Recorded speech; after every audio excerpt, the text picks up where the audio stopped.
Welcome to Tritiyo Matra. Half a decade ago, on February 10, 1972, Japan officially recognized Bangladesh as a sovereign country. Since then, Japan has actively supported Bangladesh's development efforts. Just in 2020, Bangladesh received around 3.2 billion US dollar official development assistance from Japan. In today's show, we hope to discuss in depth the future of Bangladesh relation with Japan in light of the geopolitical shifts in power in the East and Bangladesh's road to graduation from the least developed countries LDCs. To discuss these pertinent issues, it is my pleasure to introduce our esteemed guest for today, the Ambassador of Japan to Bangladesh, Mr. Ito Naoki. Mr. Naoki previously worked as a Consular General of Japan in Chicago, USA. He studied at two well-known top-class universities, the University of Tokyo and the University of Cambridge. Welcome to the show. Thank you very much. আমি এখানে আসতে পেরে খুশি হয়েছি। এই সুন্দর অনুষ্ঠানে আমাকে আমন্ত্রণ করার জন্য চ্যানেল আইকে ধন্যবাদ। Thank you, Excellency. Thank you. Mr. Ambassador, it has been more than 2 years since you joined your office in Bangladesh. So far, how is your experience in Bangladesh? What are your general thoughts about the nation of Bangladesh and her people? Have you found anything of particular interest in our nation? Being ambassador of Japan to Bangladesh, I'm so honored and I feel privileged and I never get bored. So this is full of excitement. So I have been here for 2 years, 4 or 5 months, but it has been really a worthwhile journey for me. And this country is full of potential. Dhaka is the most dynamic capital in the world. Bangladesh is really vibrant economy and country. So, but this potential means that still Japan-Bangladesh partnership has a big potential for development. And your people are very, very hospitable people. And also you have a strong sense of affinity to Japan. So that is a real asset for us to develop our friendship and partnership toward the future. And what are some of your most successful and challenging moments in the last 2 years in Bangladesh? If I may say this success, then as you already introduced, you said 50 years of diplomatic relations. So we celebrated 50 years of partnership, friendship in style in February. So this was the very successful and most exciting moment for me. And also those 2 years have been unfortunately influenced by a corona pandemic. Nevertheless, I think we have been able to develop our cooperation even under corona pandemic. So this is a global crisis. It is natural that we should join hands together to deal with, cope with the situation. So we provided some of the assistance. And under the even difficult situation, I think your government, your ministries worked hard to improve investment climate, which was very important for Japanese companies to stay and to look for the future investment opportunities. And what is the general perspective held by the people of Japan regarding Bangladesh from your point of view? I think the Japanese people looking at Bangladesh as the most promising country and most vibrant, dynamic country in Asia. So, but at the same time, still there is a perception of, say, poverty and flood damage remaining in Japan. So I think it's really important for us to build a new image of Bangladesh. But among those private companies, prospective investors, now they are looking at Bangladesh as the new frontier of investment in Asia. I was posted to New Delhi about 10 years ago. At that time, those the Japanese companies, particularly those who are sent by headquarters to Delhi, so they are really determined to do great business to make profits in India. So I have a feeling that now here in Bangladesh, we are having the same mindset of private companies from Japan. Mr. Naoki, Japan was one of the very few countries that extended a helping hand for reconstructing war-torn Bangladesh during the post-independence era. Japan has generously donated through official development assistance ODA to Bangladesh since 1972 and became Bangladesh's single largest bilateral donor. What convinced the Japanese government to extend a supporting hand to a war-torn country? What did Japan see in Bangladesh at that time? Bangladesh became independent in 1971, but 26 years before, Japan was a war-torn country. So in 1945. The same feelings. So we had same feeling towards the situation of Bangladesh then. And also we are aware of this devastating damage caused by flood in 1970. So there was a very strong sympathy towards the situation in Bangladesh. The cause of Bangladesh, of independence, was very much supported by people in Bangladesh. You know, at that time, world was, say, years of liberation movement and so forth. Late 60s, early 70s, Bangladesh independence was really, coincided with that period of time in the world. So very well-known Japanese film director Nagisa Oshima came here twice, 71, 72, and he made excellent documentary on Bangabandhu titled Father of the Nation, Bangabandhu. That really demonstrates the high level of interest shared by Japanese people on the independence and this nation building of Bangladesh. Almost 6 years have passed since the tragic terrorist attack in Dhaka. It was an incident that we can never forget. In a message you said, I quote, "I renewed my determination to work harder for the development of Bangladesh and strengthen bilateral relations without letting the incident fade away," unquote. Could you elaborate further on that statement, Mr. Rito? This Holy Artisan attack was very tragic and sad incident. So July 1st, 2016, we should never forget what happened on that date. So the 7 Japanese were killed by this attack. They are engaged with this survey mission of JICA. They are the JICA consultants. So and the other nationals, Bangladesh national, Italian national, American national, Indian national, also victimized by this terrorist attack. We should not repeat this sort of heinous crime incident in this country or in the world. But what I wanted to stress was that they are engaged with the development work of this country, and they are victimized because of terrorist attack. But we should really carry through the willingness and intention of those who are killed by a terrorist attack for the purpose of development of Bangladesh. They are actually engaged with the survey mission of Line 1 of Dhaka Metro. So most likely later this year, we will start the bidding process of Line 1 of Dhaka Metro. So after 6 years, we have come thus far. So it's really important for us to implement Dhaka Metro project, particularly Line 1 project, steadily but surely for the benefit of citizens of Dhaka. But beyond that, I think we would be able to, say, expand our cooperation. Even in the area of prevention of terrorism, Japan and Bangladesh can cooperate towards the future. That's great and quite impressive. Mr. Ambassador, in the last fiscal year, Japan has emerged as Bangladesh's largest lender in terms of aid disbursement, overtaking the World Bank and the Asian Development Bank.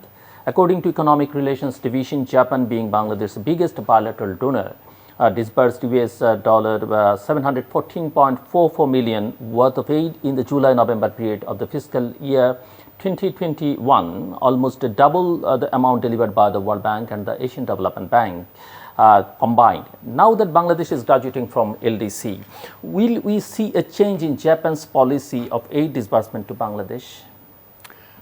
You know, Bangladesh has been growing will be growing. So without doubt, Bangladesh will be the fastest growing economy in Asia in this decade. So which means that there will be an increasing demand for infrastructure. Japan stands ready to provide a quality infrastructure cooperation.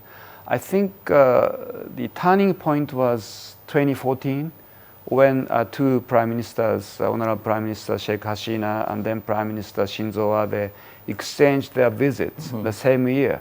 So they came up with this initiative of Big B, Bay of Bengal Industrial Growth Belt Initiative. So from then, I think we focused more on the cooperation of big infrastructure. So I think this trend has been continuing. So yes, last fiscal year, Bangladesh became the largest recipient of Japanese ODA, and my hope is that if not number one, continuously, but top three recipient of Japanese ODA. I think that is a position Bangladesh is going to hold for the future. And 2026, you are going to graduate from the LDC status, and beyond, you are going to realize this vision 2041. So we are really looking forward to continue to stand by Bangladesh in its development journey. Is there any special plan from Japan's government to help Bangladesh recover the losses from the COVID-19 pandemic, particularly in the economic and health sector? Japan has provided the vaccine for corona pandemic. In total, 4.5 million doses of AstraZeneca vaccine was given from Japanese people to the people of Bangladesh, which have been very much effectively utilized for vaccination of the people of Bangladesh. And on top of that, for the first time, Japan decided to provide budget support for Bangladesh. So in year 2020, we provided 35 billion yen, and following year, 40 billion yen. But for the first time, we provided budget support, knowing that it's a very important project, financing into the economy. So we will continue this kind of cooperation if necessary, because as I said, this is a global crisis. Very important for us to join hands to cope with the situation and contain the pandemic, and to see the trajectory for recovery from this difficult time. Mr. Ambassador, Japan has been involved in economic development in Bangladesh for a very long time and has put her sight on Bangladesh as a part of the free and open Indo-Pacific strategy, as you mentioned earlier. What is the ultimate goal for Japan with the Big B initiative? Japan has been promoting this free and open Indo-Pacific. This is a vision for peace, stability, and prosperity of the entire region, Indo-Pacific. Of course, Bangladesh and the Bay of Bengal are included in this Indo-Pacific region. So I think important thing is through development, Bangladesh will be more peaceful and more stable and more prosperous. I know that Japan and Bangladesh share values like the market economy or free trade, freedom of navigation, rule-based international system, and rule-based international order, international law. So these are very important aspects when we pursue this free and open Indo-Pacific. And to that end, we're also ready to provide the capacity building support, human resources development. But Big B is also part of the practical cooperation Japan is going to provide for the purpose of realizing free and open Indo-Pacific, this vision. So I think a priority there is Bangladesh will develop further and achieve stability, prosperity, peace. And then Bangladesh will be also able to have a positive impact on the entire region. You look at this Big B initiative, you look at the Matawari Deep Sea Port project, which will provide enhanced connectivity domestically as well as regionally. And I'm sure that that will lead to the stability and prosperity development of the entire region, because Bangladesh connects South Asia, ASEAN, and East Asia. Bangladesh has a very, very important strategic location here. So, if the potential of the Big B project became a reality, what would be the role of Bangladesh in the context of South Asia? You know, the March last year, Bangladesh had these twin celebrations. The birth centenary of father of nation, Bangabandhu Sheikh Mujibur Rahman, as well as 50 years of independence. For those 10 days of twin celebration, Dhaka was the center of regional diplomacy. It was Bangladesh, which really initiated many regional initiatives and cooperation, including enhancing connectivity in the region. I'm really hoping that Bangladesh will excel in this role in the region for development and prosperity. And I'm sure that Big B will play a very, very important role on that score. And Bangladesh is part of BIMSTEC, but once Big B is going to be successful, then Bangladesh can take a very strong initiative in the framework of BIMSTEC, because the headquarters of BIMSTEC are located here in Bangladesh. So the Bangladesh's, I think, stature will beyond the region, just South Asia, but across Asia, from South Asia to ASEAN to East Asia. I think that is the future of Bangladesh. Through the success of Big B, this Dhaka, Chittagong industrial corridor with the creation of Matavali Deep Seaport, I think Big B can be a real game changer in terms of the economic prosperity as well as the political role Bangladesh can play in the region. Ambassador, in Asia, Bangladesh's largest export destination is Japan. Bangladesh's export to Japan have almost doubled in the last decades. But Bangladesh still has untapped trade potential. Currently, exports mainly comprise ready-made garments and leather goods. You once stated in an interview that pharmaceuticals, agricultural and fishery products, and the food industry have high potential in providing exports to Japan. What needs to be done to facilitate the export of these commodities as well? So Bangladesh has been exporting to Japan more than 1 billion US dollars annually. And this fiscal year, we have seen increasing figures. So probably by the end of this fiscal year, you will see the growth of 10% or 50% of export to Bangladesh compared to last fiscal year. So in spite of Corona pandemic, I think our trade has been expanding to satisfaction. I think first and foremost, those strong industry needs to thrive further. So RMG as well as leather industry, those two sectors will continue to be the mainstay of Bangladesh export. So I hope that those two industries will cope with the situation and ahead of the curve of technological innovation, so that Bangladesh can continue to export the large portion in terms of export to Japan. But at the same time, as you pointed out, the diversification is very important. And to that end, this potential of Bangladesh export industry beyond RMG and leather export, leather industry needs to be better known for the importers and exporters in Japan. So your roadshow may be very, very important. Also, I want to point out is the improvement of investment climate here.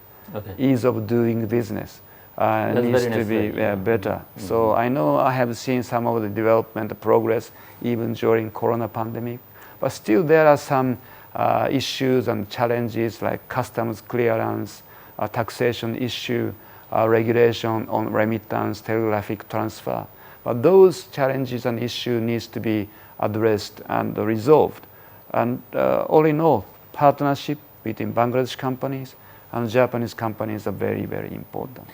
Do you think it is likely for Japan and Bangladesh to form a Free trade agreement? Free trade agreement is very important for Bangladesh to cope with post-LDC situation, not necessarily with Japan, but with other major trading partners. So I think in the context of bilateral Japan-Bangladesh, if we are to form FTA, that will be beneficial to expand further trade and investment between the two countries. I very much hope that we'll be able to start joint study, the feasibility study on a free trade agreement between the two countries. The Ministry of Commerce here has already requested to the Japanese side. Now, the Tokyo has been, examining this very carefully, but I'm sure that in the not too distant future, we'll be able to start this joint study of FTA, because bilateral FTA between our two countries will be so beneficial for both sides, private sectors, that could bring about win-win business economic partnership of the two countries. Ambassador Naoki, last year in a virtual dialogue on Bangladesh-Japan relations, you identified 5 challenges ahead that Bangladesh and Japan need to address together to elevate the solid partnership to a higher level with multifaceted greater cooperation. The 5 challenges are, as you have mentioned, to develop a Bangladesh-Japan strategic partnership, make Bangladesh more attractive for business, expand people-to-people exchange, enhance cooperation with Bangladesh as a partner to realize free and open Indo-Pacific, and strengthen efforts to increase Bangladesh's stature in the region and beyond. Would you share with with our audience how we can address and overcome those challenges?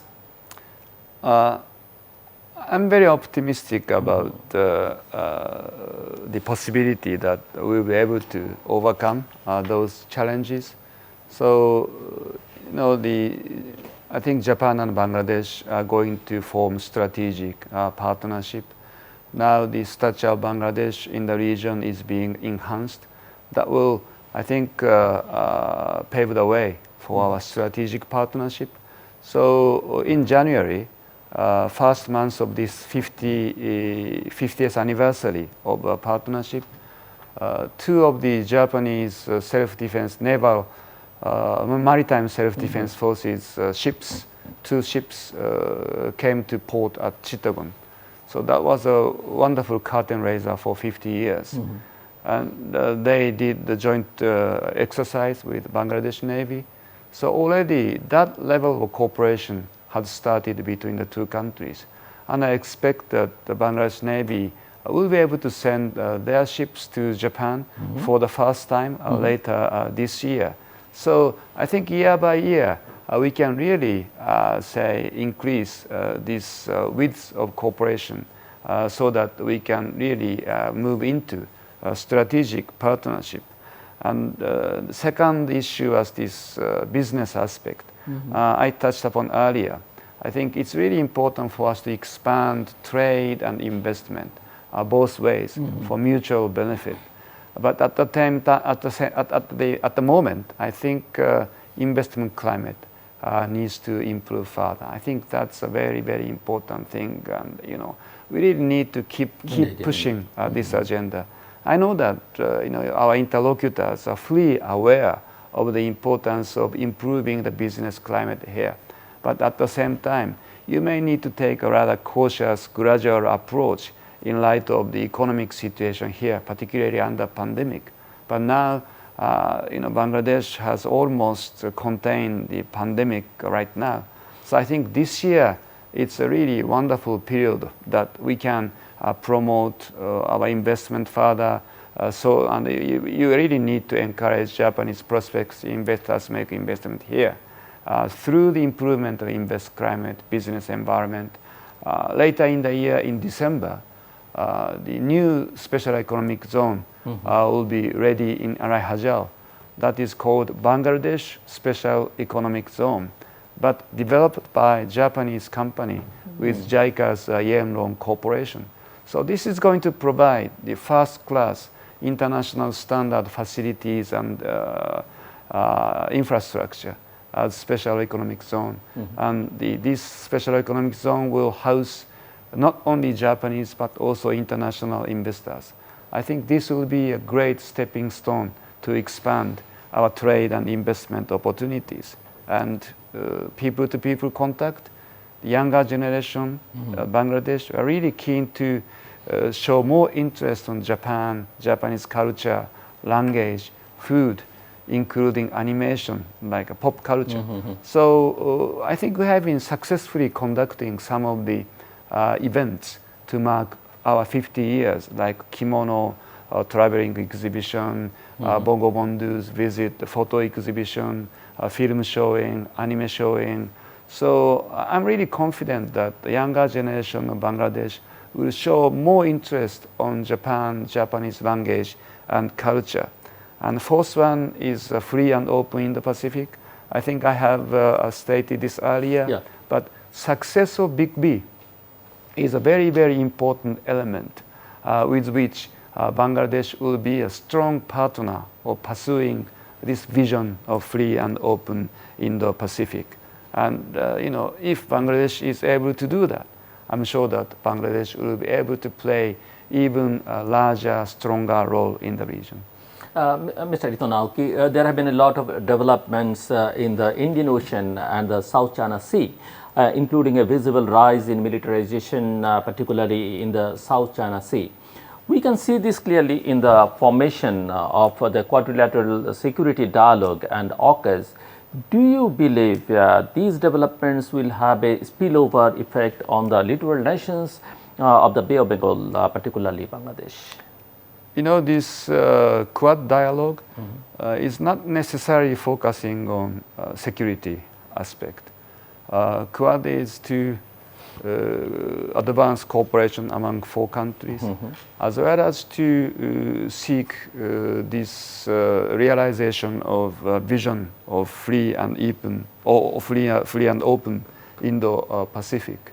So that is a vision of peace, prosperity, and stability. So with this Quad framework, we hope that many countries in the region will be able to pursue this vision of free and open Indo-Pacific. So 4 countries will provide practical cooperation to that end, starting from economic aid, quality infrastructure building, connectivity, even this cooperation on anti-terrorism or humanitarian assistance or disaster management, even to enhance the law enforcement capacity, maritime safety, security, and so forth. I think the cooperation is really a wide-ranging cooperation. So our hope is that the entire region will be governed by this rule-based international order and international system. I know that Bangladesh has been really abiding by international law. For example, when you did the demarcation of sea boundary with neighboring countries such as India and Myanmar, you actually resort to international framework. So in a very, very peaceful manner, you settled this maritime boundary with neighboring country.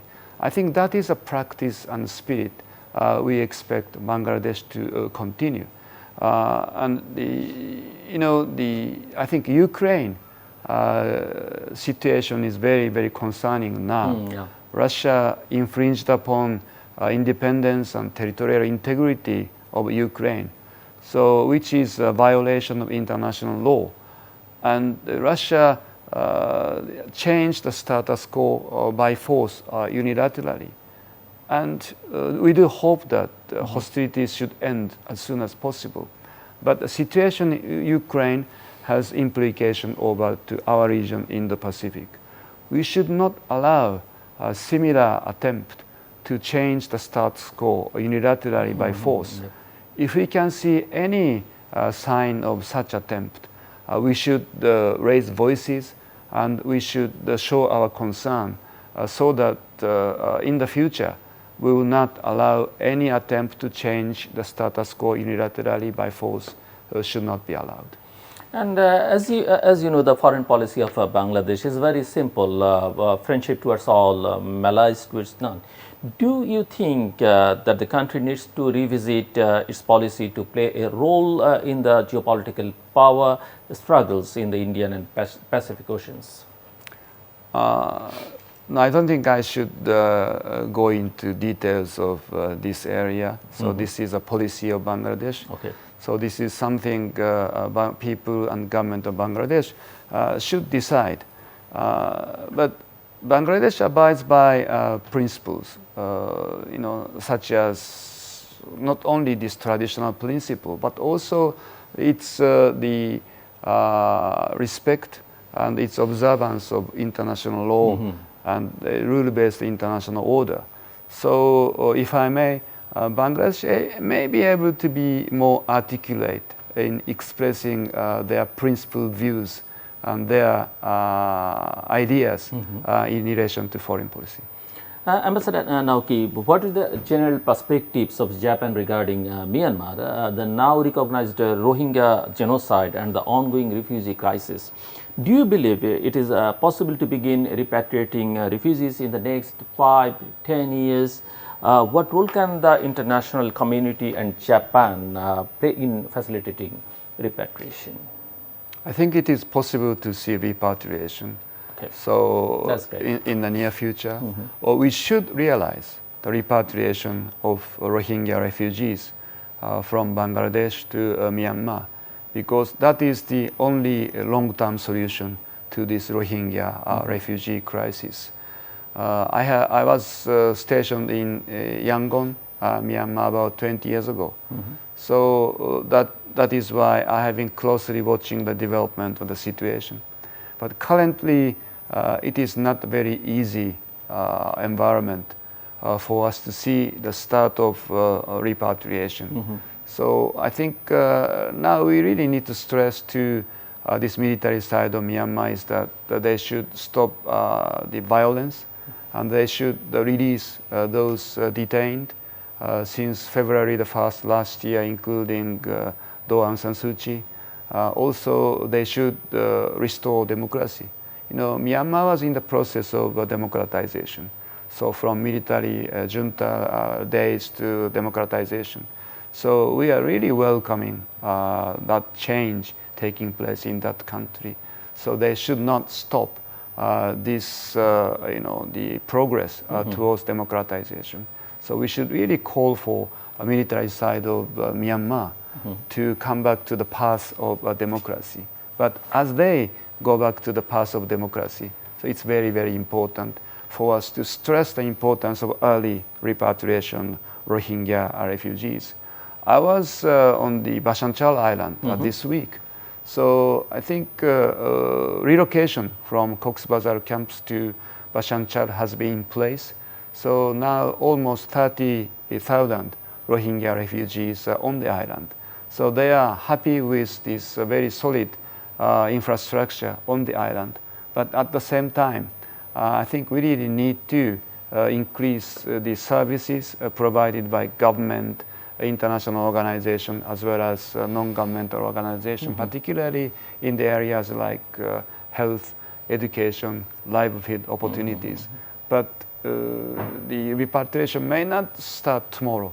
So in the meantime, we should really join hands and step up the efforts to provide assistance to Rohingya refugees. Ambassador Dito, now that there is a more international recognition of Myanmar's acts of genocide against the Rohingya people, is there any possibility for the government of Japan to impose targeted sanctions against Myanmar's military junta? So since coup d'etat happened on February the 1st last year, Japan reviewed its policy vis-a-vis Myanmar. And Japan decided not to provide new official development assistance to Myanmar. So at the moment, we are closely watching the development in the country. Okay. And it is my understanding that Japan's FOIP initiative intends to create a regional peace and stability by promoting the rule of law and democratic values. What, in your opinion, is the state of democracy in Bangladesh currently? Does Japan have interest in observing the coming national elections? I think the state of democracy here should be judged by people of Bangladesh. At the same time, I would say that political stability and democratic development of Bangladesh are very, very important for the inclusive and sustainable development of the country. You asked me about this question of election monitoring. The election is drawing near. Within 2 years, we are going to have next round of general elections. People are closely watching the development towards that. Japan has expectation that the election here will be conducted in open, fair, free and fair manner. Free and fair election in Bangladesh is very, very important. So we hope that next election will provide better opportunities of participation by voters of this country.